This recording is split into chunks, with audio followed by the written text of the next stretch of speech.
Varias semanas de manifestaciones, tensión y entierros. 10 muertos y decenas de heridos y detenidos. Un Egipto en transición con dos mitades enfrentadas. Una islamista, vencedora en las urnas, que intenta sacar adelante su proyecto de constitución. Otra, menos religiosa, que se mira en modelos más parecidos a los occidentales. Hoy se verán las caras en un referéndum sobre la nueva Carta Magna que debería poner punto final a la crisis que detonó el presidente Mursi con el decreto que blindaba sus poderes frente a la justicia.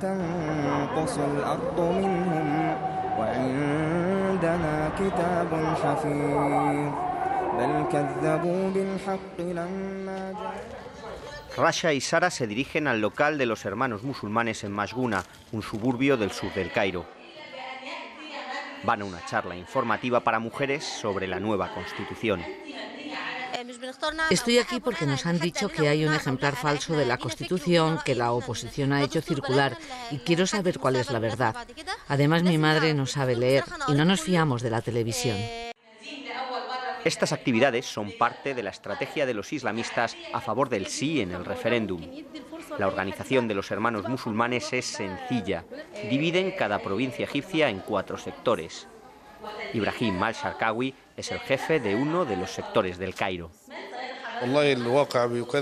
Nosotros aceptaremos lo que digan las urnas, somos democráticos, pero la oposición ya ha anunciado que si se aprueba la Constitución, continuarán las manifestaciones.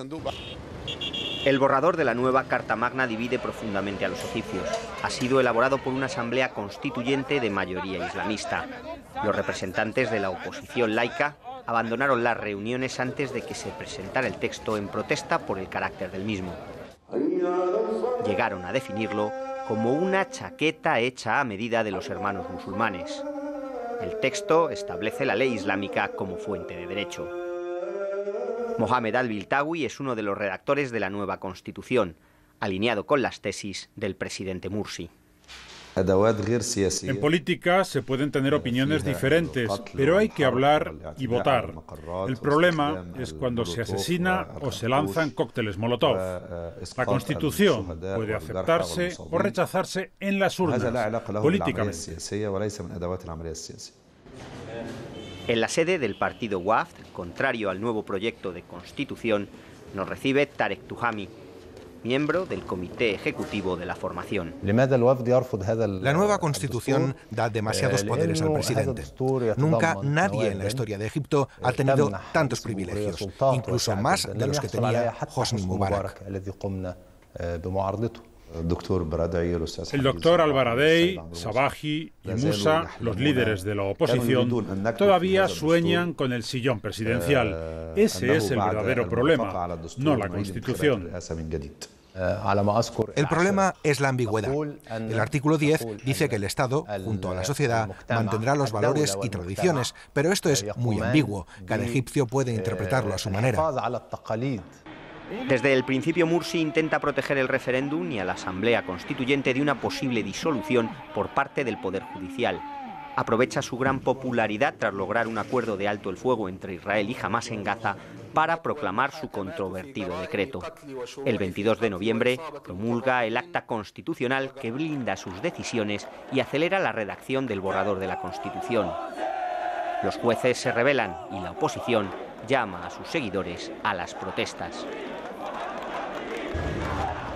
Ni las bajadas de impuestos del presidente Mursi ni sus pasos atrás y concesiones han levantado esta protesta de la mítica plaza de Tahrir, una protesta hecha de lonas y plásticos, pero que ya ha derribado a un presidente y ha puesto en serios aprietos a otro. El 5 de diciembre se produce la noche más negra. Mueren 7 personas. El día 10, Mursi da marcha atrás y anula el decreto, pero mantiene la fecha de la consulta. En el referéndum no habrá observadores internacionales.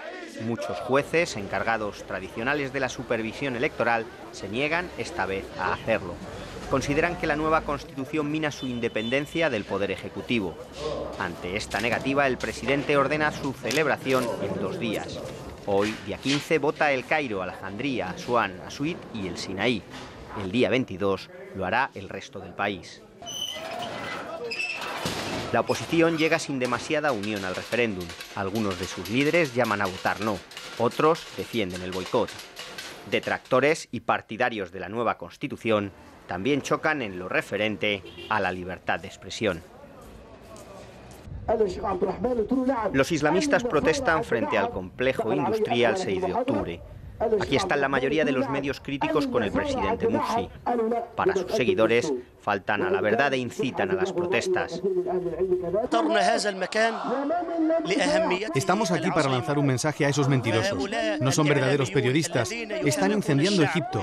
No nos marcharemos hasta que vuelvan a la verdad y la oposición se marche de la calle.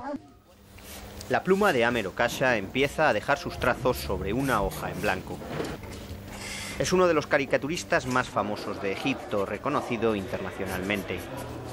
Su interpretación de la realidad irrita a los hermanos musulmanes. Han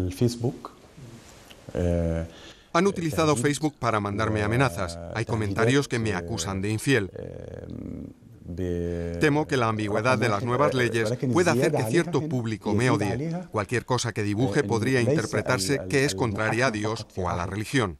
Pero el jeque Said no está de acuerdo. Sí, creemos en la libertad de expresión, pero eso no da derecho a que nos insulten sin ser castigados. La Constitución garantiza la igualdad. Si nosotros insultamos a alguien, podemos ir a la cárcel, pero si alguien nos insulta, también debe recibir una sanción. Pero lo que más preocupa a los egipcios, aparte de la inestabilidad del país, es la economía. La inestabilidad ha vaciado de turistas las principales atracciones. El Museo del Cairo, antes abarrotado de visitantes, ahora está casi vacío. Desde el triunfo de la revolución hasta ahora la economía ha crecido, pero las últimas revueltas han sido muy perjudiciales. Lo peor se lo ha llevado el turismo y la inversión directa. Los inversores no quieren poner su dinero en países con problemas. También la bolsa se muestra muy volátil, sube y baja, pero si se aprueba la Constitución y hay estabilidad, todo irá mejor. Sin embargo, no todos son tan optimistas. A pocos minutos del Egipto del turismo, los lujosos hoteles y modernos edificios del Cairo, hay una realidad espeluznante. Es la ciudad de los muertos. Aquí viven cerca de 1 millón de personas. Son los desarapados del Cairo, los que sin un lugar donde vivir se refugian en las tumbas de este cementerio, mausoleos destinados a acoger el descanso eterno de los muertos que dan cobijo a los vivos. Aquí encontramos a Mohamed, un desempleado que tiene 2 hijos y accede a enseñarnos los rincones de su pobreza. Al entrar vemos a su padre que junto a otras 12 personas se hacinan en este sepulcro y viven sin agua corriente y con la electricidad que va y viene. Nos duelen los brazos porque pasamos horas y horas haciendo remaches. Esto no es vida. Nuestros maridos no tienen trabajo. Estamos hartos de todo. A veces entran las serpientes en casa. Mi hijo pequeño lleva 4 años prometido y no puede casarse porque no tiene dinero. Para la mayoría de los egipcios, la pobreza y la corrupción son precisamente las 2 principales lacras de su país. 1 de cada 4 egipcios viven bajo el umbral de la pobreza. La oposición y los islamistas defienden que han hecho la revolución para acabar con esta situación.